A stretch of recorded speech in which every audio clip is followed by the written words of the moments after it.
Ouviremos agora Orientações de Enael, de Paulo H.C. Gonçalves. Enael, outro dia eu vi na televisão um homem que escalou um prédio para salvar um menino que estava pendurado na janela do quinto andar. Se o homem tivesse morrido, seria considerado um suicida? A atitude nobre e o sacrifício da própria vida na defesa de um inocente ou de um ideal. Deus conhece o que se passa em nossa mente, saberá recompensar o herói e punir o imprudente que foge das obrigações do mundo. Oh, Enael, por que as pessoas se matam? Pedro, as pessoas buscam a morte para fugir do sofrimento. E elas conseguem? O sofrimento termina após a morte? A morte nada mais é do que a passagem para a vida verdadeira. Se você é um sofredor no mundo material, continuará sendo após a perca do corpo físico. Pedro, a depressão é um estado da alma que precisa ser combatida como perigosa doença. A morte não é um remédio, e em alguns casos pode até agravar a situação. Como assim? Eu não compreendo. Eu pensei que uma pessoa que desejasse a morte cairia no nada, no vazio. Isso também acontece. Existem espíritos que mergulham no vazio por longo tempo até que despertam no mundo espiritual e lamentam o tempo perdido ou reencarnam como alienados mentais e passam anos até interagir com outro ser humano. Na maioria dos casos, o espírito não encontra o vazio, mas a dura realidade. Eles descobrem que a vida continua e que os problemas que eles queriam evitar foram transferidos para parentes e amigos. Aí a dor moral alcança a dor física causada pelo ato hediondo.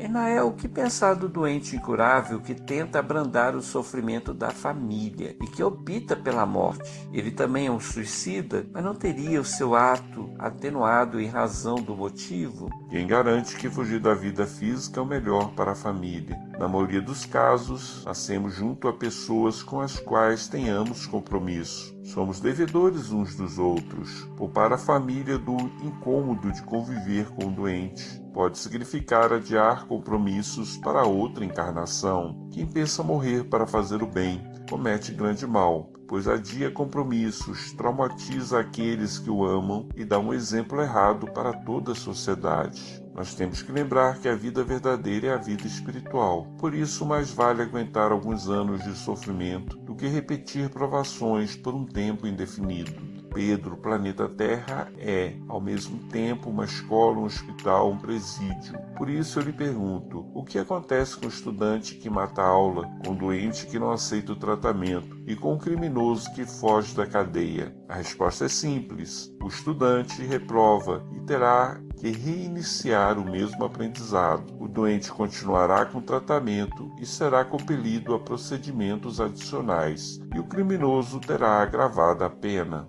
Enael, tem pessoas que defendem a eutanásia. Dizem que o doente incurável tem que se matar antes de ver agravado o próprio mal. O que você acha? O doente tem que se matar?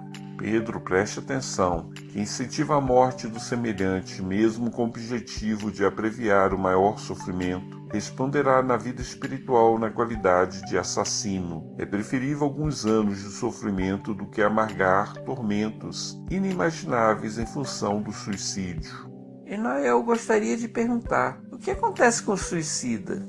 Pedro, não existe uma regra, e em todos os casos existem atenuantes e agravantes. Quem atenta contra a própria vida se decepciona, pois a vida continua. Acontece que possuímos no mundo espiritual outros corpos que sofrem a consequência de nossos atos. Para facilitar a sua compreensão, podemos dizer que o perispírito guarda as marcas do nosso procedimento. Quem fere voluntariamente o ouvido terá o ouvido comprometido no mundo espiritual. Quem maltrata voluntariamente o estômago terá o estômago comprometido na vida verdadeira. Agora, se você quiser saber para onde vai o espírito de um suicida, podemos dizer que na maioria dos casos ele é afastado da sociedade. Ele pode seguir para uma região trevosa ou umbralina, ou poderá receber tratamento em uma cidade espiritual. Tudo vai depender do merecimento e da família que o acompanha. Pedro, às vezes eu me torno repetitivo em minhas orientações. Faço isso porque quero que você aprenda para não fazer besteira e que repasse essas informações para parentes e amigos. Que Deus lhe abençoe, Pedro. Que Deus abençoe a todos nós. Conheçam o trabalho da Casa Maria de Nazaré no YouTube. Assine o canal Contador de Histórias de Paulo H.C. Gonçalves.